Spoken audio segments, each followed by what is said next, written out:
उत्तराखंड के कुछ अनछुए जगहों में से एक है मुनस्यारी। कुमाऊं के पिथौरागढ़ जिले में स्थित मुनस्यारी एक छोटा सा शांत कस्बा है जहां से ग्रेट हिमालयन रेंज अपनी पूरी भव्यता में बिल्कुल सामने दिखाई देती है। मुनस्यारी की सुंदरता इसके माउंटेन व्यूज में तो है ही, पर चूंकि ये जगह सुदूर हिमालय की गोद में बसी हुई है, यहाँ भीड़ भाड़ बहुत कम है और शांति और नेचुरल ब्यूटी ज्यादा।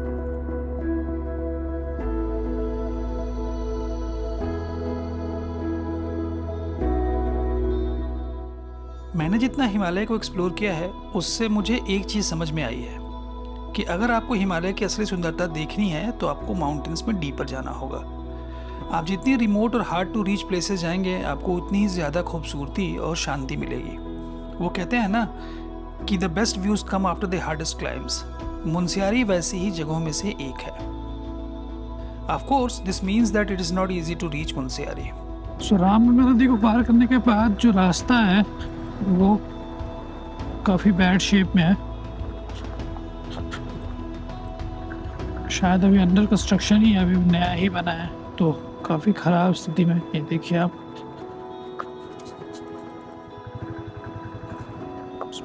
Pretty bad shape.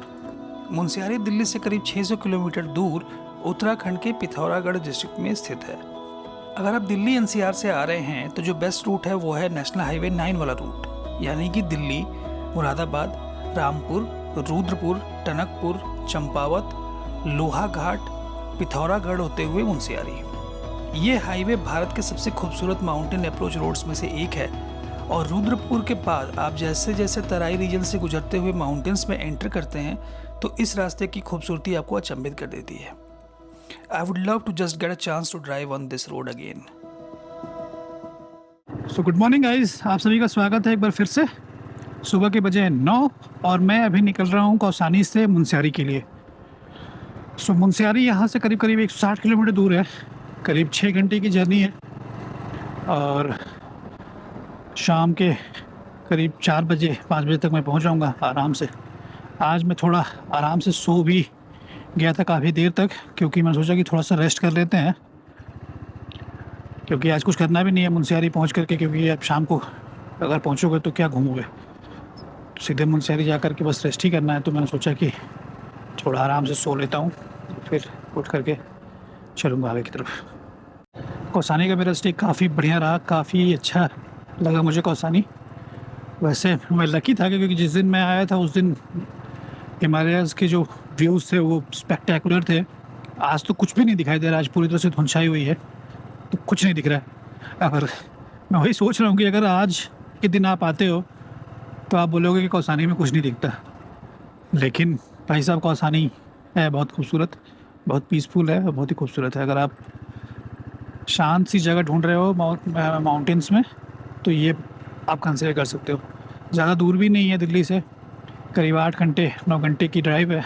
अब मैं चूँकि कौसानी से मुनस्यारी जा रहा था तो जो रूट मैंने लिया था वो था कौसानी, बैजनाथ, बागेश्वर, कपकोट वाला रूट। बागेश्वर से मुनस्यारी जाने के 2 रास्ते हैं। सो एक रूट है आपका चौकोरी होकर के और दूसरा है आपका कपकोट होकर के। कपकोट वाला रास्ता लेफ्ट है और चौकोरी वाला रास्ता सीधे है। सो कपकोट वाला रास्ता लेंगे क्योंकि ये छोटा है रिलेटिवली और जल्दी पहुंचाएगा हमें। सो अभी हम चल रहे हैं कपकोट वाले रास्ते पे। आप जैसे जैसे इस रास्ते पे आगे बढ़ते हैं आपको एहसास होने लगता है कि आप अर्बन सिविलाइजेशन से काफ़ी दूर हिमालय की गोद में हैं। कपकोट के बाद रास्ता काफ़ी नैरो और वाइंडिंग है और अगर आपको माउंटेन ड्राइविंग का ज़्यादा एक्सपीरियंस नहीं है तो आपको ये चैलेंजिंग भी लग सकता है। पर ये रास्ता जितना मुश्किल है उतना ही खूबसूरत भी है।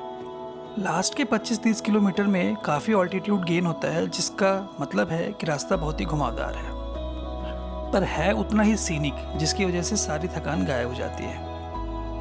मैं कौसानी से करीब 9 बजे निकला था और शाम को करीब 5 बजे तक मुनस्यारी पहुंच गया। मुनस्यारी में रहने के लिए काफ़ी सारे होटल्स और होम स्टेज है जहां पे आप आसानी से ठहर सकते हैं।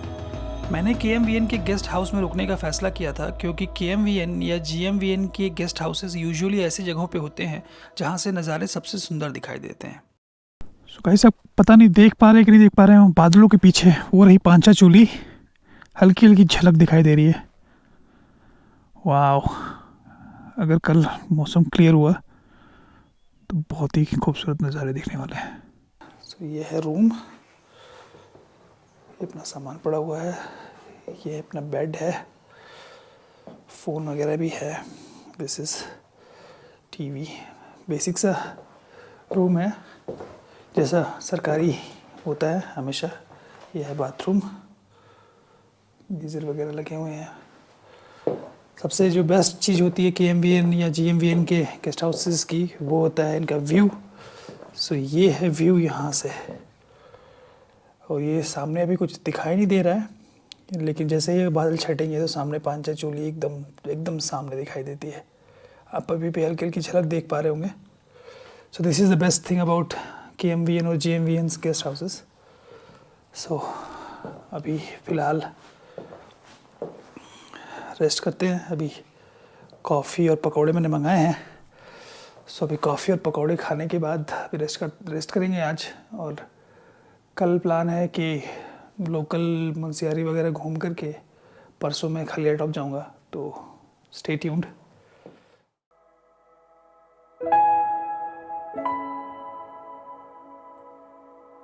मुंशियारी से दिखाई देने वाली चोटियों में सबसे खूबसूरत और भव्य है पंचाचूली। मान्यताओं के अनुसार पांडवों ने अपने स्वर्गारोहण के समय पे जिन 5 चूल्हों यानी कि चूल्ही में अपना भोजन पकाया था, वही कालांतर में पंचाचूली चोटियां कहलाईं। आप मुंशियारी में कहीं भी जाएं, आपको ये पीक्स इतनी सामने दिखाई पड़ती हैं कि जैसे आप इन्हें हाथ बढ़ाकर छू सकते हैं।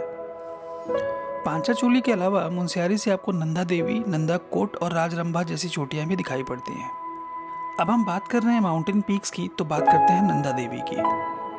जियोग्राफिकली नंदा देवी भारत की सबसे ऊंची चोटी है, जो पूरी तरह से भारतीय सीमा के अंदर है।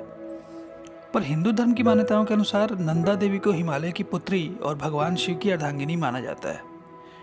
इन मान्यताओं की वजह से गढ़वाल और कुमाऊं में नंदा देवी को हर जगह पूजा जाता है, और मुंशियारी इससे अछूता नहीं है। मुंशियारी में नंदा देवी को समर्पित एक बहुत ही सुंदर मंदिर है, जो शहर से दूर एक बहुत ही प्यारी सी जगह पे बना हुआ है।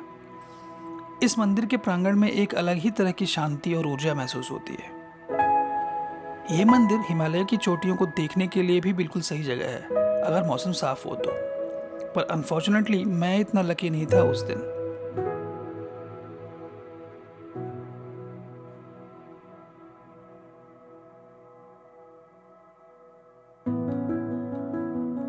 नंदा देवी मंदिर विजिट करने के बाद मैं निकल पड़ा मदकोट की तरफ। मदकोट मुंशियारी से करीब 22 किलोमीटर दूर एक छोटा सा गांव है, जो गौरी गंगा नदी के किनारे स्थित है। मदकोट की सबसे बड़ी खासियत इसकी खूबसूरत रिवर साइड लोकेशन और यहाँ स्थित गर्म पानी के सोते यानी कि सल्फर हॉट स्प्रिंग्स हैं। वैसे तो ऐसे हॉट स्प्रिंग्स उत्तराखंड में और भी कई जगह देखने को मिलते हैं, जैसे कि बद्रीनाथ धाम में, पर मदकोट के हॉट स्प्रिंग्स गांव से दूर नदी के किनारे हैं और इनका पानी क्रिस्टल क्लियर है। इन स्प्रिंग्स में नहाना अपने आप में अलग ही एक्सपीरियंस है।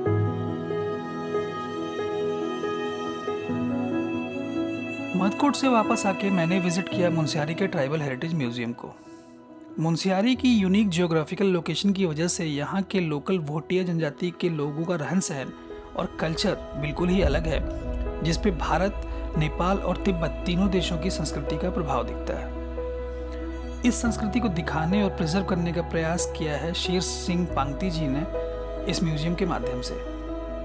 इस म्यूजियम में भोटिया लोगों की हिस्ट्री, कल्चर और ट्रेडिशंस को दर्शाती हुई बहुत सारी चीज़ें प्रिजर्व करके रखी गई हैं, और मेरा आपको रिकमेंडेशन होगा कि आप इसे ज़रूर विजिट करें। अनफॉर्चुनेटली अंदर फोटोग्राफी अलाउड नहीं थी, जिसकी वजह से मेरे पास ज़्यादा फुटेज नहीं है इस म्यूजियम की।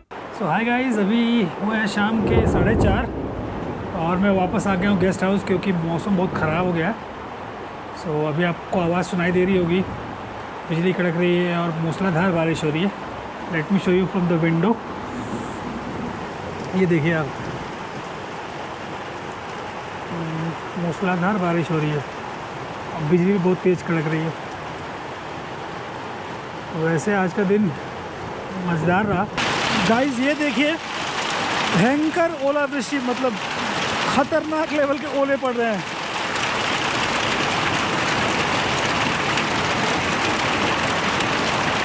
गाइस ये देखिए क्या गजब किस्म का हेल स्टॉर्म है, पूरा एकदम, पूरा जो ग्राउंड है वो हेल से भरा हुआ है। भयंकर ओलावृष्टि हुई अभी पूरा ग्राउंड भर गया। अच्छा हुआ मैं वापस आ गया, अगर मैं मदकोट वगैरह में फंस जाता, इस सिचुएशन हो तो बुरी हालत हो जाती। अब आप हिमालय की सुदूर वादियों में हों और मौसम आपको सरप्राइज ना करे, ऐसा हो ही नहीं सकता। इतने ओले पड़े कि आप पूछो ही मत, पूरी धरती सफ़ेद हो गई थी। खैर, गर्मा गर्म पकौड़ों और कॉफ़ी के साथ इस मौसम को भी एंजॉय करना मुनस्यारी की खूबसूरत यादों में से एक है मेरे लिए। तो फ्रेंड्स, इस एपिसोड में मुनस्यारी से बस इतना ही। अगले एपिसोड में मैं आपको लेके चलूँगा खालिया टॉप के ट्रैक पे, जहाँ से हम देखेंगे कुछ बहुत ही इनक्रेडिबल नज़ारे। और उसके अगले एपिसोड में मैं आपको लेके चलूँगा चौकोड़ी और पाताल भुवनेश्वर के सफ़र पे। तो चैनल को सब्सक्राइब करना ना भूलें। मिलते हैं अगली वीडियो में। अलविदा।